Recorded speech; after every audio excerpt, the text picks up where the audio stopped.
जिले की हलचल। आकाशवाणी लखनऊ से प्रस्तुत है जिले की हलचल। आज सुनिए अलीगढ़ और फतेहपुर जिलों की हलचल। पहले सुनते हैं अलीगढ़ जिले की हलचल। आलेख और स्वर है रजनीश सिंह का। अलीगढ़ निवासी नीरू पाठक ने 19 नेशनल यूथ एथलेटिक्स चैंपियनशिप में 15 से 27 जून बिलासपुर छत्तीसगढ़ 200 किलोमीटर एवं 400 किलोमीटर रेस में गोल्ड मेडल जीतकर नया रिकॉर्ड बनाकर वह 63वें राष्ट्रीय inter state senior athletics champion में 27 से 30 जून Panchkula Haryana world cup athletic qualify किया है। आइए बात करते हैं नीरू पाठक से। मुझे ये मेडल जीतकर बहुत अच्छा लग रहा है क्योंकि मैंने इसमें नेशनल रिकॉर्ड बनाया है। इसका श्रेय मैं अपने माता पिता, अपने कोच विशाल सक्सेना और अमिता सक्सेना और यूपी एथलेटिक्स के संतान निसार सर को देना चाहती हूँ और इन सबको मैं दिल से बहुत धन्यवाद कहना चाहती हूँ। इन्होंने मुझे बहुत सपोर्ट किया है। जिन्होंने अलीगढ़ का नाम रोशन ही नहीं बल्कि अलीगढ़ के नाम इतिहास रचा है। इसी क्रम में एथलेटिक्स संघ के सचिव एएमयू शिक्षक शमशाद निसार से उन्होंने 5100 का चेक देकर सम्मानित किया। जिले में आए दिन वर्षा के बीच बिजली गिरने से हो रहे जन हानि को देखते हुए जिला प्रशासन गंभीर हो गया है। बिजली से लोगों को बचाने के लिए जिला आपदा प्रबंधन प्राधिकरण हर मोबाइल में दामनी ऐप अपलोड करने के लिए लोगों को जागरूक कर रहा है। दामनी ऐप के जरिए आसानी से जान सकेंगे कि अगले 15 मिनट में किन स्थानों पर बिजली गिरने की आशंका है। यह जानकारी होने के बाद लोग बिजली की चपेट में आने से बच सकेंगे। अपने अपने मोबाइल पर गूगल प्ले स्टोर से दामनी ऐप डाउनलोड कर लें। यह मोबाइल ऐप डाउनलोड होने के बाद ओपन बटन दबाएं। यह ऐप कहीं भी बिजली गिरने से 15 मिनट पहले लोगों को जागरूक कर देता है और लोग सुरक्षित स्थान पर जाकर इससे बच सकते हैं। डाक जीवन बीमा की शुरुआत सन 1984 में हुई थी। 1888 में टेलीग्राफ विभाग के कर्मचारियों को इस बीमा के दायरे में लाया गया। पूर्व में यह सिर्फ सरकारी कर्मचारियों के लिए था, लेकिन अप्रैल 2023 से यह योजना सभी स्नातक लोगों के लिए खोल दी गई। ब्रिटिश काल में शुरू किए गए डाक जीवन बीमा को पिछले साल आम लोगों के लिए खोला गया था। कम प्रीमियम में अधिक बोनस का दावा ग्रामीणों को खूब आ रहा है। अलीगढ़ जिले में अप्रैल 2023 से मार्च 2024 तक 2836 ग्रामीणों ने डाक जीवन बीमा कराया है, जबकि शहरी क्षेत्र में 1617 लोगों ने बीमा कराया है। लेकिन अप्रैल 2023 से यह योजना सभी स्नातक लोगों के लिए खोल दी गई है। यह बीमा 2 प्रकार का है। पहला डाक जीवन बीमा PLI और दूसरा ग्रामीण डाक जीवन बीमा RPLE है। ग्रामीण डाक जीवन बीमा में ग्रामीण अच्छी खासी रुचि दिखा रहे हैं। डाक जीवन बीमा निगम के विकास अधिकारी दीपक यादव ने बताया कि लोग डाक बीमा में दिलचस्पी दिखा रहे हैं। ग्रामीण क्षेत्रों में सर्वाधिक लोग बीमा करा रहे हैं। इस बीमा की गारंटी खुद भारत सरकार लेती है। आइए बात करते हैं वरिष्ठ डाक अधीक्षक संजय सिंह से। ये अंग्रेजों द्वारा उनके अंतर्गत काम करने वाले सरकारी कर्मचारियों के लिए लागू किया गया था। धीरे धीरे जब भारत को आज़ादी मिली तो ये भारत के सभी सरकारी कर्मचारियों पे इसका विस्तार किया गया, जिसमें राज्य सरकार के कर्मचारी और केंद्र सरकार के कर्मचारी दोनों आते हैं। चूँकि इस बीमा में बहुत ही कम प्रीमियम यानी कि किस्त लिया जाता है और जो रिटर्न दिया जाता है यानी कि बोनस वो बहुत ज़्यादा होता है। फिर इसकी डिमांड और ज़्यादा बढ़ गई तो अब जो आम प्रोफेशनल हैं, जो कोई प्राइवेट नौकरी भी कर रहे हैं या उन पे ग्रेजुएशन की डिग्री है, स्नातक कर लिए हैं, उनको भी इस बीमा की सुविधा एक्सटेंड कर दी गई है, तो वो भी इस बीमा का लाभ ले सकते हैं। महिला कल्याण विभाग द्वारा दहेज प्रतिषेध अधिनियम के अंतर्गत जिले में महिलाओं एवं उनके परिवारों को दहेज प्रतिषेध अधिनियम के प्रति जागरूक किया जाएगा। जिला प्रोविशन अधिकारी सिमता सिंह ने बताया कि दहेज प्रतिषेध अधिनियम में उल्लेखित है कि विवाह में पक्षकारों द्वारा उपहारों की सूची को प्रस्तुत करना, किसी विवाह में पक्षकारों या माता पिता में से कोई या उनमें से किसी के द्वारा दहेज प्रतिषेध अधिकारी को विवाह की तिथि से 1 माह के भीतर दहेज प्रतिषेध वर वधु भेंट सूची नियम 1985 dowry prohibition maintenance of lists present to the bride and bridegroom rules 1985 के अनुसार की गई उपहारों की सूचना प्रस्तुत की जाएगी, जिसमें दहेज की मांग से पीड़ित महिला स्वयं, उनके माता पिता,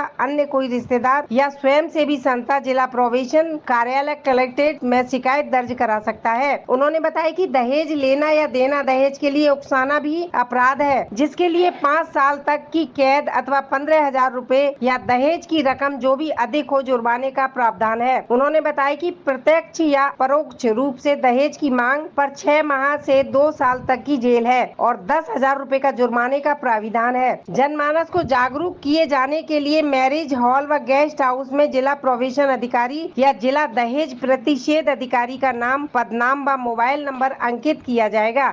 अलीगढ़ जिले की हलचल के बाद आइए सुनते हैं फतेहपुर जिले की हलचल। आलेख और स्वर है नीतेश श्रीवास्तव का।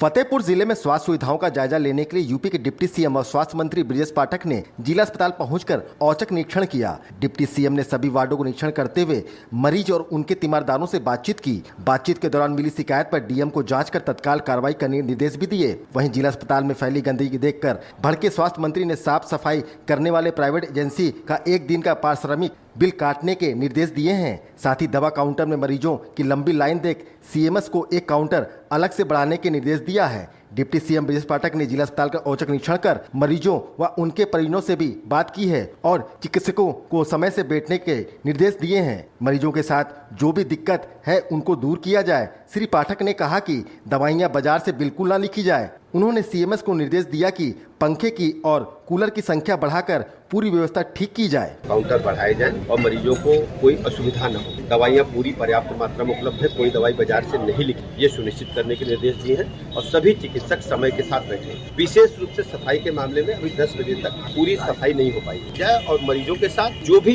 दिक्कतें हैं उनको दूर किया जाए। नीति आयोग द्वारा आकांक्षी जनपद फतेहपुर के हदगाम ब्लॉक को आकांक्षी ब्लॉक के रूप में चयनित किया गया है, जिसमें नीति आयोग ने स्वास्थ्य, पोषण, कृषि, सामाजिक विकास व शिक्षा पर केंद्रित संपूर्णता अभियान शुरू किया है, जो 4 जुलाई से 30 सितंबर तक चलेगा।